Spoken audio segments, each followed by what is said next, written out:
Olá, professores e alunos, sejam bem-vindos. Eu sou o professor Paulo Torres e vou estar aqui com você nesta aula e vamos ver o que nós teremos hoje. Aula 02, o objeto de conhecimento é a abordagem de educação ambiental e sustentabilidade e o detalhamento é história da educação ambiental no Brasil e no mundo. Então vamos para a nossa aula.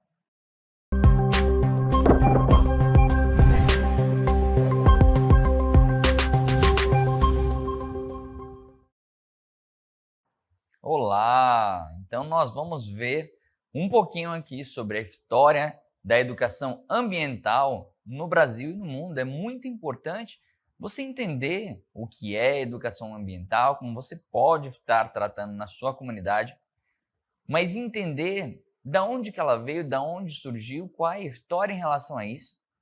Mas para isso a gente precisa entender o que é desequilíbrio ambiental. Vamos ver isso aí direitinho? Dê uma olhada.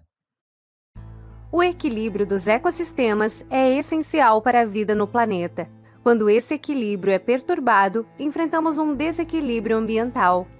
Desequilíbrio ambiental ocorre quando há mudança nos padrões naturais dos ecossistemas. As principais causas incluem atividades humanas e processos naturais. A poluição, seja do ar, da água ou do solo, é uma das principais causas. Emissões industriais e resíduos inadequados são grandes vilões. O desmatamento destrói habitats e contribui para o aquecimento global. A agricultura intensiva pode levar à degradação do solo e contaminação das águas. Com o desequilíbrio, enfrentamos mais fenômenos climáticos extremos, como secas e tempestades intensas. A perda de biodiversidade é uma consequência direta, com muitas espécies em risco de extinção. Esses problemas afetam a saúde humana e causam desafios socioeconômicos, especialmente para comunidades vulneráveis. Podemos reverter esses impactos com ação como a conservação de habitats, o uso de energia renovável e a conscientização ambiental. Cada um de nós pode fazer a diferença. Juntos podemos restaurar o equilíbrio ambiental e garantir um futuro sustentável para todos. Então note que a partir de um desequilíbrio ambiental, começou a ter uma preocupação do que realmente a gente pode fazer para cuidar do nosso planeta. Aqui no Brasil, nós temos algumas leis que mostram na Constituição Federal o que é esse caminho para o meio ambiente. Dê uma olhada. Então, nós temos aí que na Constituição Federal, no artigo 225, todos têm direito ao meio ambiente ecologicamente equilibrado, bem de uso comum do povo e essencial à sadia qualidade de vida. Na continuação, no artigo 225, nós temos no primeiro parágrafo, para assegurar a efetividade deste direito do meio ambiente ao poder público. E aí, no inciso 6, nós temos promover a educação ambiental em todos os níveis de ensino e a conscientização pública para a preservação do meio ambiente. Então, note que nós temos que promover essa educação ambiental. Mas de onde ela surgiu, como é que é a história dela, é isso que nós vamos ver agora, o início de tudo, o início dessa educação ambiental surgindo numa conferência de Estocolmo, onde um professor maravilhoso chamado Ibson vai estar aí trazendo para a gente. Dê uma olhada. Olá, alunos da terceira série do ensino médio. Eu me chamo Ibson do Nascimento, eu sou professor do componente de Geografia e hoje eu vou falar um pouco sobre a importância da Conferência de Estocolmo para o debate relacionado à educação ambiental. Começa essa fala dizendo para vocês o que foi esta Conferência de Estocolmo. A Conferência de Estocolmo foi a primeira conferência mundial voltada para debater as questões ambientais e ela também fez um balanço em relação aos impactos das ações humanas nos ecossistemas de uma forma geral. Ela aconteceu no ano de 1972, na cidade de Estocolmo, na Suécia, está aí o nome, Conferência de Estocolmo, reuniu aproximadamente 113 países e ela foi importante para fomentar o debate relacionado à questão ambiental e deixou um legado importante, como, por exemplo, a criação do PNUMA, que é o Programa das Nações Unidas para o Meio Ambiente, que criou internacionalmente um arcabouço jurídico utilizado pelos países para criar as leis de proteção ambiental, por exemplo, certo? Ela foi importante também porque ela trouxe para debate a educação ambiental, que passou a ser entendida a partir desse momento como um elemento importante na mudança da relação homem-natureza e também um elemento importante para pôr fim a essa crise ambiental vivenciada pela nossa sociedade. Foi graças à Conferência de Estocolmo que a gente teve o primeiro seminário internacional voltado à educação ambiental, que aconteceu em Belgrado, e esse seminário produziu um importante documento, a Carta de Belgrado, tá? Essa Carta de Belgrado, ela orientou ali a educação ambiental em âmbito internacional e foi a partir dela também que foi ali proposto a criação de um programa internacional para se estudar e debater a educação ambiental. Espero ter contribuído com os estudos de vocês e até uma próxima oportunidade. Tchau, tchau. Fiquem bem. Então, note que a partir, dessa conferência de Estocolmo, nós precisamos ali entender aquele contexto. No contexto de uma revolução industrial, onde começou a ser produzido em massa vários poluentes, e, claro, várias pesquisas também trouxeram informações que isso poderia, a um longo período, trazer malefícios ao nosso planeta. Então, note que essa conferência teve alguns objetivos. Vamos ver quais são eles. O primeiro deles foi o reconhecimento do problema ambiental. Então, mostrar aqueles países que se reuniram ali que realmente nós tínhamos um problema e mostraram alguns dados científicos embasados nisso. No segundo, nós temos a criação da Declaração de Estocolmo, que seria um compromisso daqueles países em se comprometer a tratar a educação ambiental ao longo dos anos, Nós temos aí, no terceiro, o direito ambiental passou a ser reconhecido como ramo jurídico. Então, note que toda essa conferência de Estocolmo está trazendo esse conceito de educação ambiental, Olha, o direito ambiental aí como ramo jurídico significa que poderiam passar processos, trabalhando já o direito ambiental. No quarto, nós temos o seguinte: alerta ao mundo sobre os malefícios de usar os recursos naturais de forma desenfreada. Então, note que tudo está se envolvendo em questão de uma educação ambiental já sendo efetivada para todos os países ali que se comprometeram a participar dessa reunião. E a criação do PNUMA, que é o Programa das Nações Unidas para o Meio Ambiente. Então, note que o planeta como um todo se voltou para o meio ambiente. Vamos cuidar do que nós temos para que realmente a gente tenha o que deixar para as gerações futuras. E a partir disso, a PNUMA também trouxe uma carta chamada Carta de Belgrado, que trouxe algumas outras informações.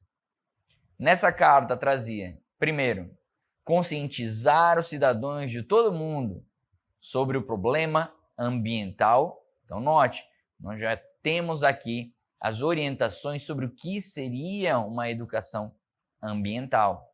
2, disponibilizar o acesso ao conhecimentos específicos sobre o meio ambiente. 3, promover atitudes para preservação ambiental. 4, desenvolver habilidades específicas para ações ambientais. 5, criar uma capacidade de avaliação das ações e programas implementados. Então, note que aqui nós temos conscientizar, disponibilizar, promover, desenvolver e criar uma capacitação de avaliação. Então, aqui, os países já foram orientados vamos cuidar do nosso meio ambiente, vamos conscientizar as pessoas e também com políticas públicas para que a gente consiga atingir as metas estabelecidas, né? Consequentemente, nesses encontros, para que a gente consiga realmente ali estar cuidando do nosso meio ambiente, do nosso planeta como um todo. E a partir disso, começaram a ter vários encontros com o objetivo disso, de avaliar e propor metas aos países que eles se comprometessem a cuidar do planeta e cumprir essas metas a fim de diminuir a degradação do planeta como um todo. Uma delas foi a Cúpula da Terra, que ocorreu no Rio de Janeiro em 1992. Foi a Eco 92, uma conferência realizada no Rio de Janeiro em 1992, que reuniu 179 líderes de vários países, né? Nós temos aí 179, e milhares de ONGs. Também definiu o conceito de desenvolvimento sustentável. Então note que isso foi em 1992, já vários anos após, né? Já no item 4 nós temos o seguinte: mudanças climáticas, biodiversidade e desmatamento foram os principais tópicos ali. Teve a Declaração do Rio e a Agenda 21, que tem alguns compromissos para que os países consigam cumprir. E no SAVE nós temos influenciou futuras conferências e compromissos internacionais. Então, a partir desse encontro, começaram a surgir outros posteriores para que, de anos em anos, essas métricas fossem apresentadas, essas metas fossem batidas, que são propostas ali, nós vamos ver algumas posteriormente, para que a gente possa alcançar um planeta saudável e a gente consiga conservar o nosso planeta. Nós também temos aí a Agenda 2030, dê uma olhada. Na Agenda 2030, nós temos aí o Plano de Ação Global para o Desenvolvimento Sustentável, adotado pelas Nações Unidas em 2005. A Agenda 2030 definiu 17 objetivos. Claro, esses 17 objetivos, e aqui a gente está fazendo um apanhado, eu posso colocar dessa forma, dos principais eventos que ocorreram, né, as principais conferências que ocorreram ao longo do tempo. 2030 está aí, ela é um adendo aos objetivos do milênio. Tá? Então, esses 17 objetivos surgiram de lá, claro, de forma mais aprofundada, e incluem metas para erradicar a pobreza, proteger o planeta e garantir a paz e a prosperidade para todos. Então, note que foram 17 objetivos. São muitos, né? Mas vamos ver aqui um por um, dê uma olhada. Então, nós temos aí 17 objetivos, né? O primeiro deles é erradicar a pobreza. Claro, para cada um, é importante você lembrar que cada um desses aqui nós temos objetivos para alcançar, metas que precisam ser cumpridas para cada país, tá? Então, nesse caso aqui do primeiro, é a erradicação da pobreza. Quando nós vamos aqui para o segundo, é fome zero e agricultura sustentável. Esse segundo aqui também vai trazer, e é importante você lembrar, que não é apenas esse título. Sobre esse título existem várias metas. Já no terceiro, nós temos o seguinte: saúde e bem-estar. No quarto, educação de qualidade, isso para todos, meninos e meninas, igualdade, inclusão, tá? Nós temos também igualdade de gênero aqui no 5. Nós também temos no 6, água potável e saneamento. No 7, energia limpa e acessível. No 8, trabalho decente e crescimento econômico. E note que isso é para todos os países que estiveram lá. São 179 países que estiveram lá nessa reunião e que se comprometeram a cumprir esses 17 objetivos de desenvolvimento sustentável. Nós temos também o 9, indústria, inovação e infraestrutura. No 10, nós temos redução das desigualdades. No 11, cidades e comunidades sustentáveis. Preste bastante atenção nisso. É de maneira sustentável, tá? No 12, nós temos aqui consumo e produção responsáveis, tá? No 13, ação contra a mudança climática.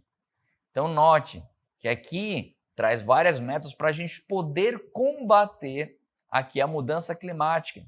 Claro, isso a nível global, regional e municipal. Você também pode contribuir com isso. Nós também temos aqui, no 14, a vida na água. Então, note que não é apenas o planeta como um todo, mas a vida aquática também precisa ser vista, precisa ser resguardada. Nós temos no 15, a vida terrestre. No 16, paz, justiça e instituições eficazes.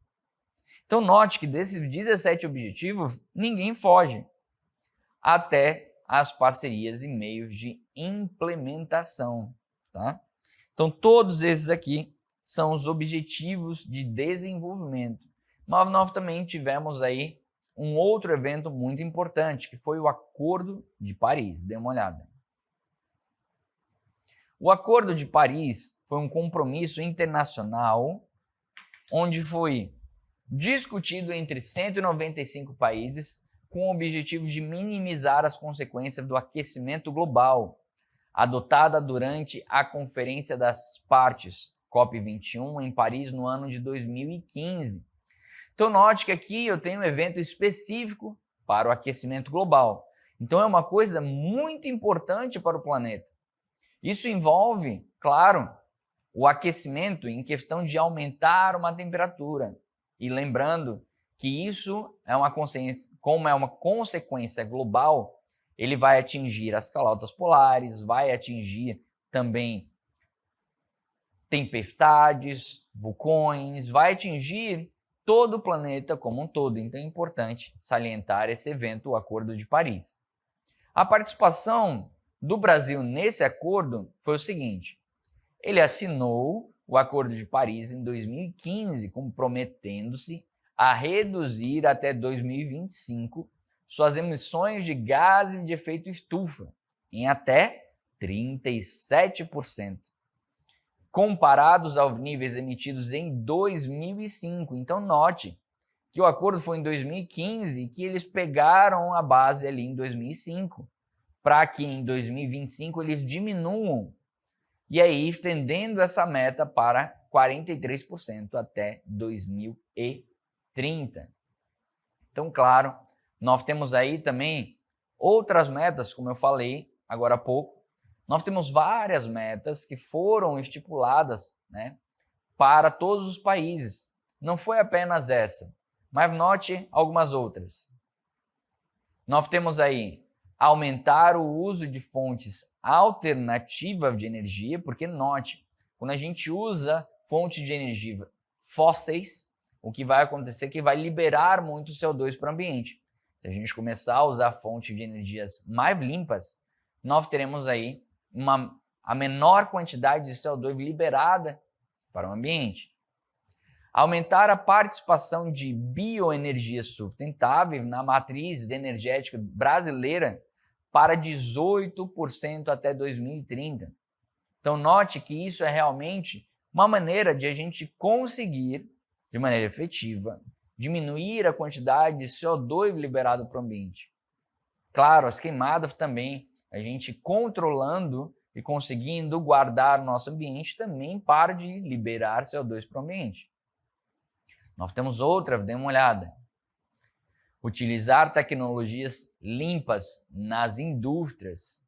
Melhorar a infraestrutura dos transportes. Porque note, quando nós temos algum ônibus, carro, que ele não está ali nas suas manutenções diárias, né, não está em boas condições, ele tem um processo químico que ocorre ali dentro, onde ele não vai estar processando o catalisador específico e vai liberar mais fumaça.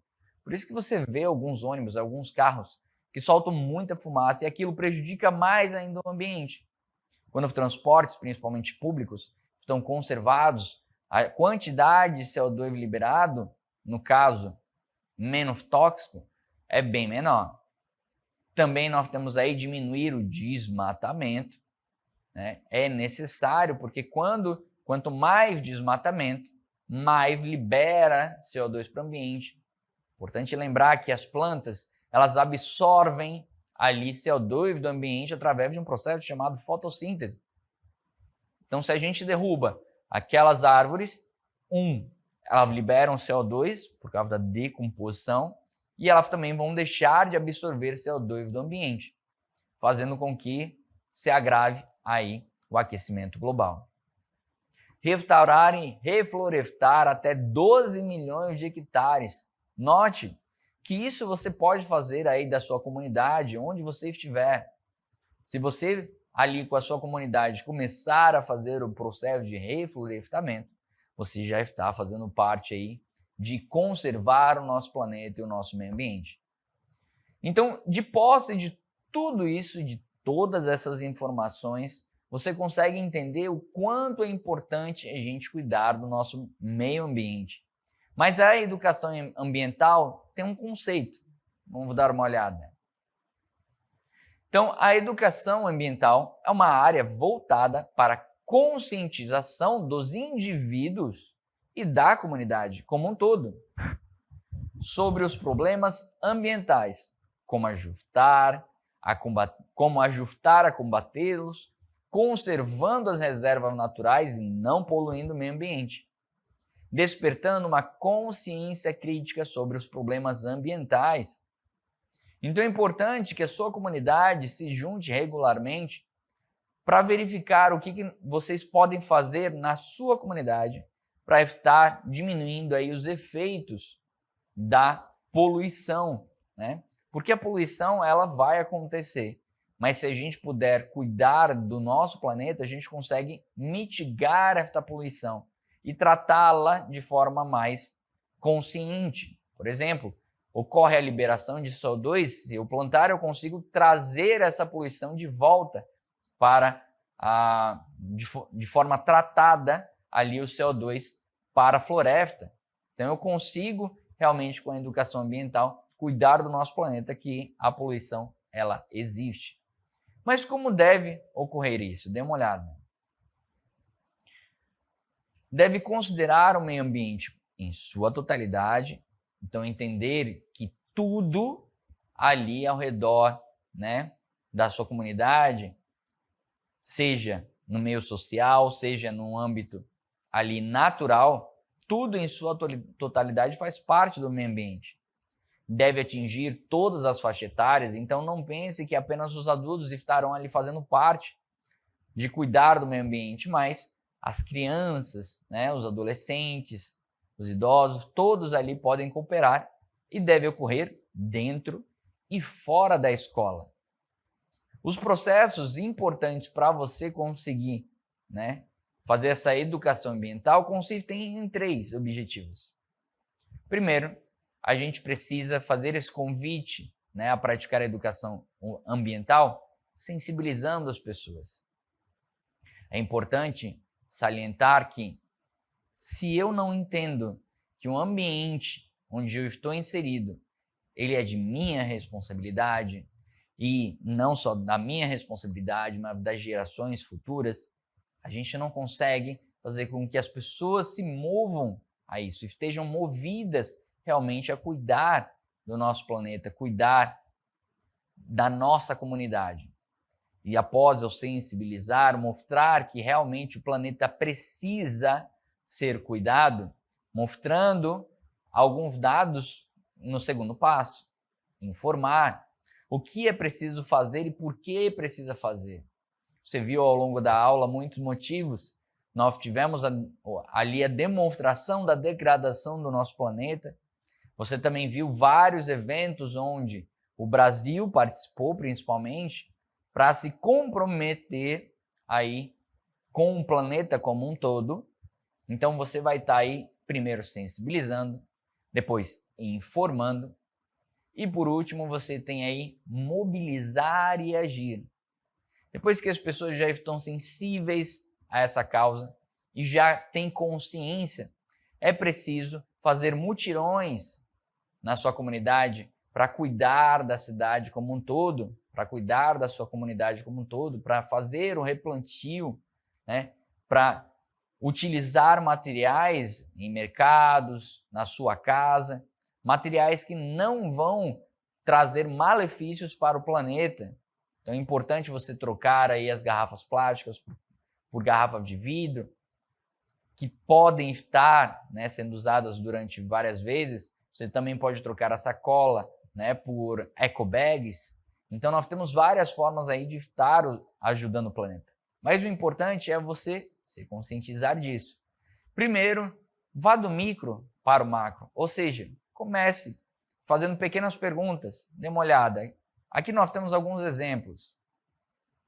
Quais eram as atitudes corretas na pandemia? Né? Você tinha ali a sensibilização por causa da doença e por causa das informações você tomava atitude na pandemia, que era cuidar, né? Utilizar ali o álcool, utilizar máscara, cuidado com as pessoas de tocar na mão, cuidado também no elevador. Então, note que aqui a gente está do micro para o macro, está pensando nos cuidados de casa indo para a rua. Da mesma forma, quais atitudes são corretas em caso de encontrar um lixo na rua? Você vai deixar, você pode pegar, tem uma lixeira próxima. Então note que aqui, quando eu falo do micro para o macro, é na sua realidade. O que você pode fazer? Na letra C nós temos qual é a atitude correta de ter um lixo dentro do carro, seja latinha ou papel. Então dentro do carro você tem uma lixeira e geralmente você joga para fora ou você realmente conserva ali numa lixeira dentro do carro ou guarda em algum lugar e leva para casa para jogar. São essas atitudes que realmente importam e que vão sensibilizar as pessoas ao teu redor para que elas façam da mesma forma e cuidem do planeta. Outras atividades nós temos aí na letra D, dê uma olhada. Quais são as atitudes prejudiciais ao meio ambiente ao descartar eletrônicos? Que esses eletrônicos podem se decompor, eles podem estourar e podem liberar ali substâncias tóxicas. Por isso que nós temos lugares para você descartar, propriamente dito. Na letra E nós temos o que não devemos fazer ao usar plásticos descartáveis, considerando o impacto ambiental. Então note que quanto mais você usa plásticos descartáveis, mais você está acumulando ele no ambiente. É importante você andar com esses plásticos descartáveis, não utilizando-os, mas utilizando, por exemplo, um copo que você pode estar levando, uma garrafinha que você pode estar levando para os lugares. Na letra F, nós temos quais são as práticas inadequadas ao consumir a água, que podem levar ao desperdício e prejudicar o meio ambiente. Então aqui, nós temos apenas algumas ideias do que você pode estar utilizando aí no seu dia a dia como reflexão para melhorar o meio ambiente. E aqui eu deixo uma frase que é muito importante, que quando a gente fala de meio ambiente, o princípio de desenvolvimento sustentável está diretamente atrelado. O desenvolvimento que satisfaz as necessidades presentes sem comprometer a capacidade das gerações futuras de suprir suas próprias necessidades. Então, o que você faz hoje tem que ter cuidado em relação ao futuro. Então, tudo que você faz hoje tem que ser realmente de forma consciente, a ponto de não prejudicar quem vem aí pela frente nas próximas gerações. Então é isso, minha gente. Fique com Deus e até a próxima.